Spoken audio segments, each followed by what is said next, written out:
Hi, everybody. Welcome to English Digest. I'm Tom. Hi, I'm Stephanie. And today we're going to continue talking about the Russian invasion of Ukraine and why it is a global disaster. Here in Taiwan, of course, we like to think that we're kind of far away from the rest of the world. We're just a little island here, and events in the rest of the world don't really affect Taiwan that much. But unfortunately, that's not the case. Taiwan imports a lot of food and petroleum and stuff like that. So if you have fluctuations on the market like we do now as a result of the Russo-Ukrainian war, then, of course, here in Taiwan, prices go up and we are affected by it. You know, I think we should continue to call it a conflict, though. Russia never declared war. They said they had a military conflict. So we'll see if this ever ends. It seems like it just drags on and on and on. Yeah, we like to think we're kind of secluded over here, that we're all safe. But unfortunately, what happens in other parts of the world does affect us eventually, especially our economy, and we want to be watching out for that. So we're going to talk about how it's affecting people in different countries. We've got some examples here of the UK and Indonesia. But before we start, guys, we're going to read through today's lesson. As the war drags on, consumers are increasingly feeling the pinch. Supermarket items have undergone marked price increases. Many of these items are essentials, sparking genuine fears of a cost of living crisis in many countries. It's not only consumers that are having to be cautious, though. Many businesses are also vulnerable.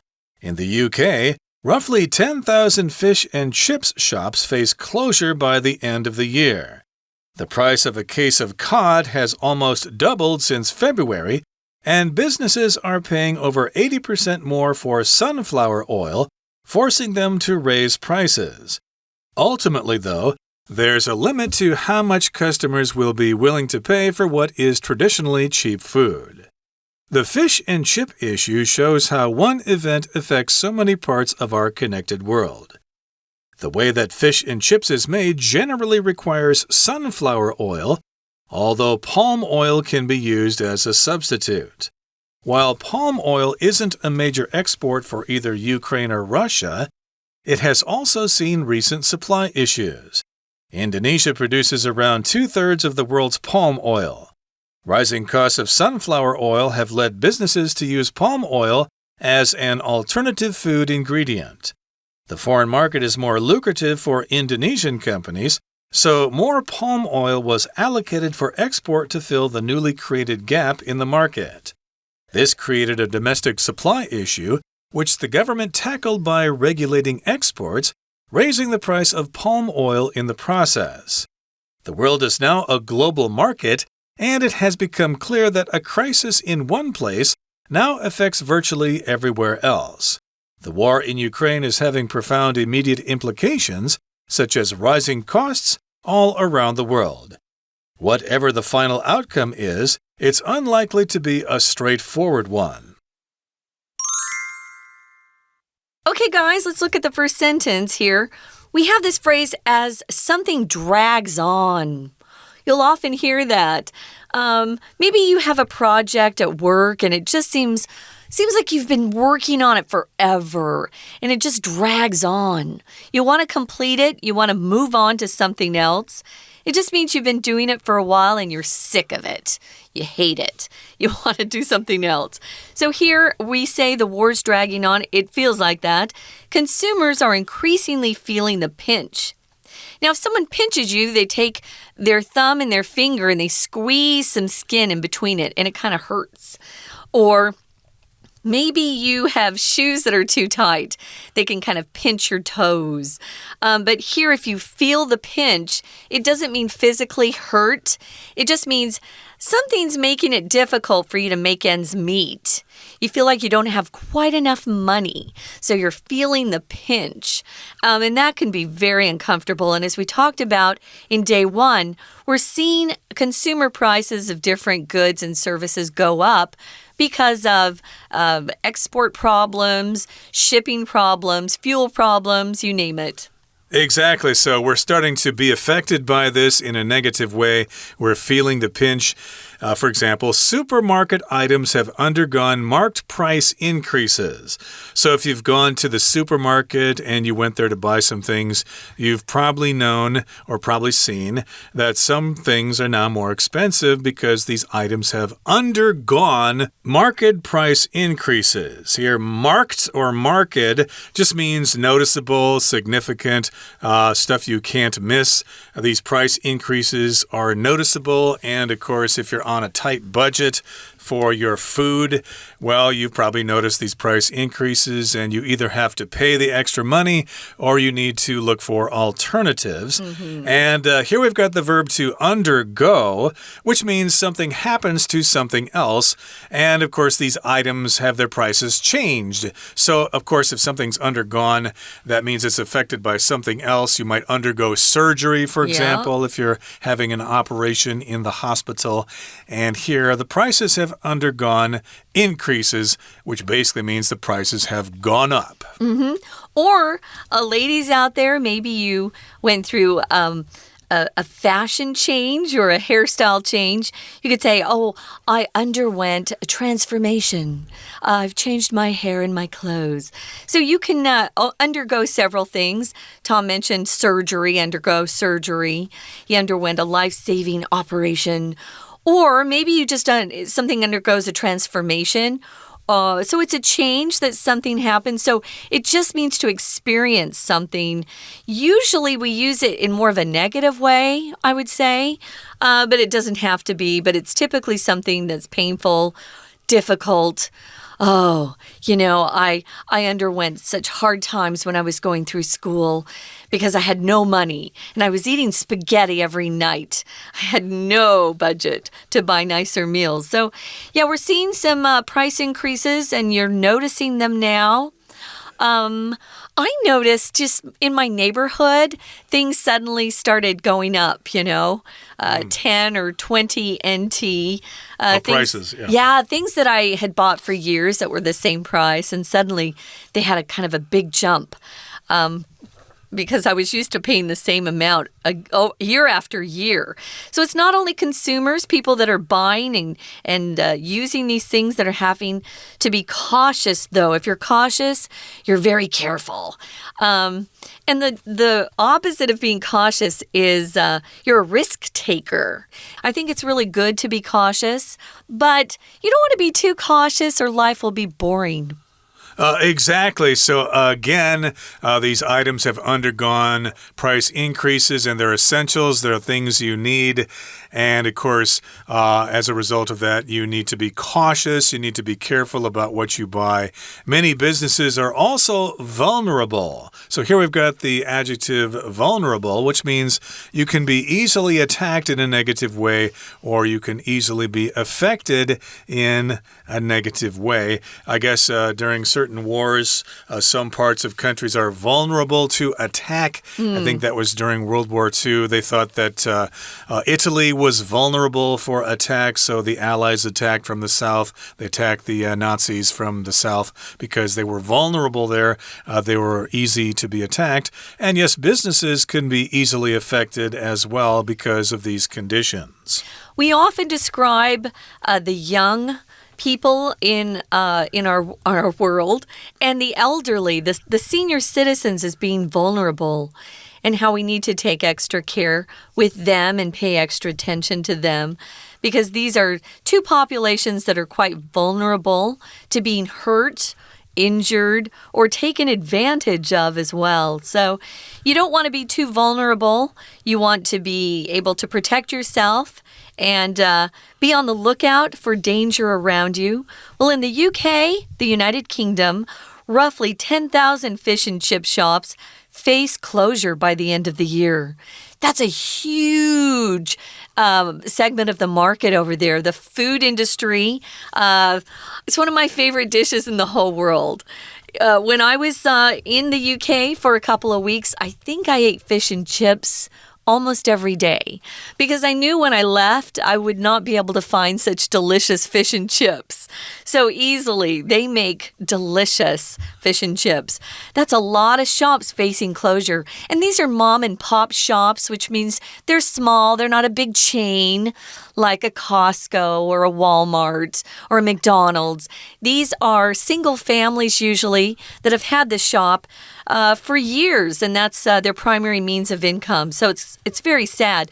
To face closure just means they'll have to stop doing business because the price of the ingredients to make the fish and chips is just too high. Right, and of course, an essential ingredient for fish and chips is cod, which is 鳕鱼 in Chinese, and that's an important ingredient in fish and chips. And a case of cod has doubled. Wow. So, of course, that's going to affect the price of fish and chips that you buy on the street in the UK. And yes, indeed, these shops are facing closure by the end of the year. I suppose the potatoes might be increasing in price as well.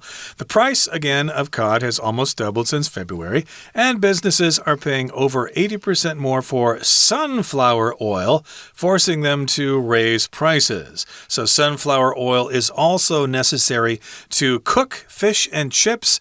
If sunflower oil is expensive and if cod is expensive, then, of course, fish and chips are going to be expensive, and most people, including tourists, are going to say, well, thanks, but no thanks. I don't want to pay so much money for a delicious meal. I'll have something else instead. Right. I think everything else is going to be expensive too, so that's what's going to be interesting, I think, to see. Ultimately, though, there's a limit to how much customers will be willing to pay for what is traditionally cheap food. Yeah, I also thought it's so delicious, but it's really not too expensive. So it's kind of a nice meal to pick up. It's a little better, I think, than fast food, going to a McDonald's or a hamburger joint, because it is fish, but it is deep fried too, which isn't very healthy. Yeah. It's going to be an interesting time. So this is just one example of how having some of these commodities raise in price, how it's affecting the end product, which is, the fish and chips and the consumers that want to go there. If they close 10,000 shops, I think people are going to really feel it over there. I hope they manage to survive a little longer. Yeah, I was imagining that noodle prices here in Taiwan might be affected because noodles, of course, are made from wheat, and wheat comes from that part of the world as well. So maybe noodle prices have increased. The last time I checked, they seem to be affordable, but you never know what's going to happen in the future. Okay, that brings us to the midway point in our explanation for today. Let's turn things over now to our Chinese teacher.Hello everyone, 我是派老师。今天讲解的是11月10号 Unit 6Why Russia's invasion of Ukraine is a global disaster 第二天的课程。我们知道现在世界各国就像全球村的成员，透过贸易和现代科技彼此紧密相连，就算地理位置离我们很远的国家发生事情了，我们也不可能完全置身事外，不受丝毫影响。今天文章就进一步告诉我们，为什么乌克兰明明不是棕榈油的出口国，但是棕榈油的进口价格也因为俄乌战争而上涨呢？好，我们现在一起来看看学习重点。请同学看到第一段，第一句 As the war drags on。好，请同学特别注意，把这个句子就背下来。这句话的意思就是，随着战争延续，一直不断的打仗，还没有结束的意思。好，再来，请同学特别注意这个句子后面这个片语 feel the pinch。这句话的意思就是遭遇到一些困难，通常呢都是跟钱有关的，遭遇财务困境。所以这句话的意思就是说，随着俄乌战争不断的打，还没有看到尽头，消费者也越来越需要勒紧裤带了。再来，请同学看到第二句 Market price increases， 意思就是超市有很多东西，其实呢价格也都明显的上涨了。请同学把 market 这个字画起来，这里所指的呢是 clearly noticeable， 意思就是很显著的意思。好，再来，请同学看到第3个句子。这里老师要请大家注意的是，它其实也是有做了分词构句哦。那这边请看到 sparking 这个部分我们是没有主词的。我们知道说有很多这些超市他们所卖的东西都是我们民生必需品，然后它价格上涨了以后，当然我们的负担就会增加。而这件事前面这件事情 which sparks genuine fears， 那 which 省略掉了，所以后面呢变成 sparking genuine fears。 这件事呢造成很多人都非常的恐慌，担心呢这个生活费会节节上涨。好，再来请同学特别注意的就是词语搭配，引发很多人的恐惧，用 spark 这个动词。再来第2段，我们看到前面第1段讲的是个人消费者，后面呢则是商家其实呢也是很脆弱的，受到这个战争的影响。好，那下面就是例子了，包括说第4个句子我们可以看得到，这就像上面老师所解释的分词构句，就是 which 省略掉了， which 所代替的是前面的这整件事情就鳕鱼、葵花油涨价这整件事。后来呢，这整件事迫使了业主必须要调涨价格。 We're going to take a quick break. Stay tuned. We'll be right back.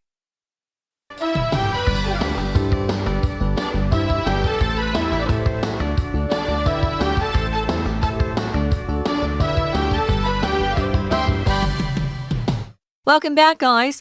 We're talking about the Russo-Ukrainian conflict that broke out in February of 2022 and how long it's been going on. It just felt like it kept dragging on and on and on. And when Russia would say, let's sit down and negotiate, a close to this, it looked like a lot of the Western countries didn't want that, so it just kept going on and on and on. So we'll see what happens. It's killing a lot of innocent people, and that's what I think is so awful. I know that war is a big business for a lot of people. Selling military equipment makes a lot of people rich. But those of us who aren't involved, it hurts everybody's daily lives. So I hope that this can be settled. And I hope that by the time you hear this program, it has ended. But what won't end for a while is the repercussions. Those are the consequences of something that has happened. So the consequences of this battle and of, the difficulty in exporting and importing things that we need just has made the price of everything higher, especially things we need in our daily lives like fuel and food. Okay, so we mentioned the example of fish and chips in the UK. Of course, there are other examples to talk about, but the fish and chip issue, or the concern regarding fish and chips, shows how one event affects so many parts of our connected world. Of course, fish and chips need cod, they need sunflower oil and other things to produce, and we gave you an example of how those price increases affect the price of fish and chips in the UK, and the way that fish and chips is made generally requires sunflower oil, although palm oil can be used as a substitute. But palm oil, of course, has its own problems as well. So, yeah, you need that sunflower oil to produce fish and chips. And if you don't have it, well, you're going to look for substitutes. So in England there, the shops are probably looking for replacements for that sunflower oil. And palm oil is a possible substitute, or at least it can be used in place of sunflower oil. Yeah, I don't think I've ever used palm oil. Have you?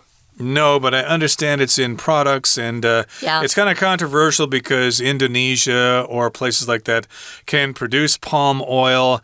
And what do they cut down? Lots of forests or something so they can open up these palm oil plantations. Right. So that, of course, is contributing to loss of forests in certain places. So, yeah, that's another problem we don't have time to discuss today. But in any case, the next sentence says, while palm oil isn't a major export for either Ukraine or Russia, it has also seen recent supply issues.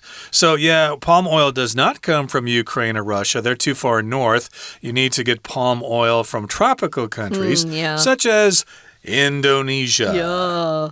So, yeah, this is not good either. So the rising costs of sunflower oil have led to businesses trying to use a different kind of oil, which is palm oil, as an alternative food ingredient. So a different kind of choice. I also don't think palm oil is very healthy. I'm just going to say that. So you might want to look into some better oils.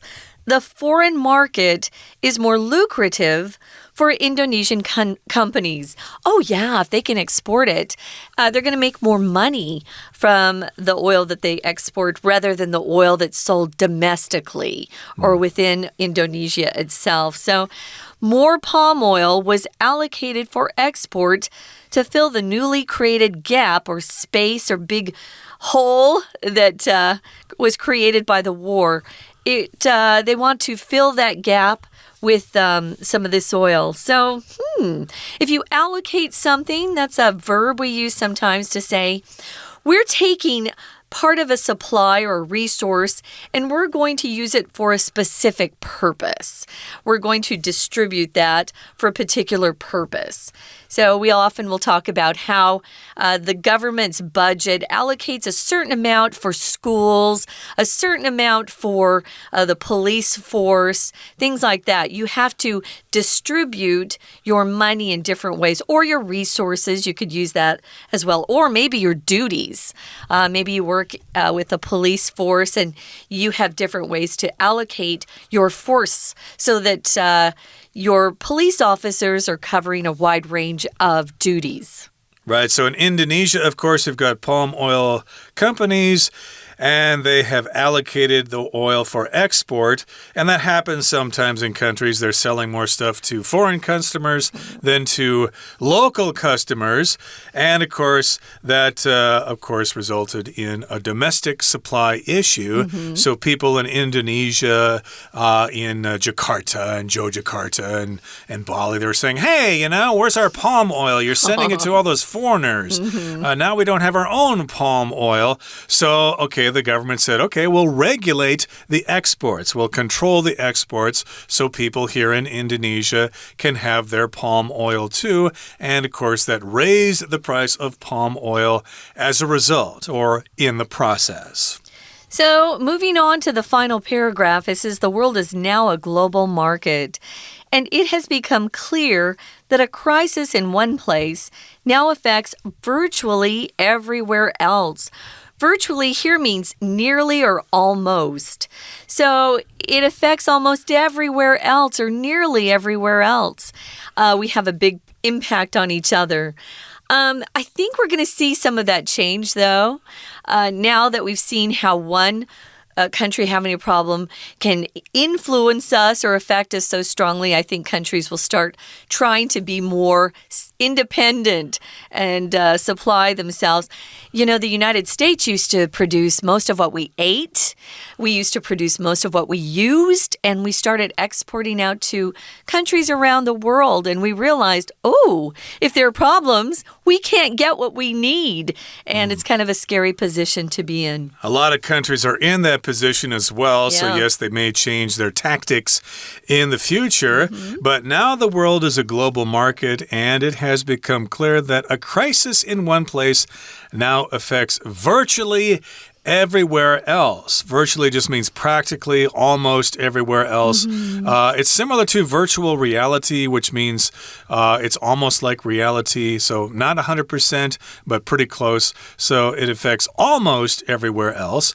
And the war in Ukraine is having profound immediate implications, such as rising costs all over the world. Now, if something's profound, usually it means something is very deep, very meaningful, it's very intense, but in this particular case, profound just means it's having a great impact on the world, and everybody can feel it, and we cannot ignore it. And implication just means a likely consequence of something. So we know that we're feeling those consequences. It's having immediate implications. What are those consequences or implications? Rising costs all around the world. I don't think any country is going to be immune from the negative consequences that we're feeling. Some countries will be hurt more than others, though. Right. Hopefully this conflict will be resolved pretty soon and another conflict won't step in and It'll take its happen. place. You never know, but in any case, there you have it. The Ukrainian-Russian situation in a nutshell. That brings us to the end of our discussion for today. Let's hear now from our Chinese teacher. 好，在今天讲解一开头的时候，老师就跟大家说到啦，这篇文章会跟我们解释，明明啊，乌克兰其实并不对外输出棕榈油，那为什么乌俄战争会导致棕榈油的价格节节上涨呢？第三句就是答案。就算棕榈油不是乌克兰或俄罗斯的主要出口产品，但是近期也出现了供应问题。那为什么呢？下面就提出解释了，老师要请大家在阅读文章的时候要特别注意因果关系的句子。你会问，那我怎么知道哪个句子是因果关系呀？请看第5个句子 ，Rising costs of sunflower oil have led businesses to 这个句子。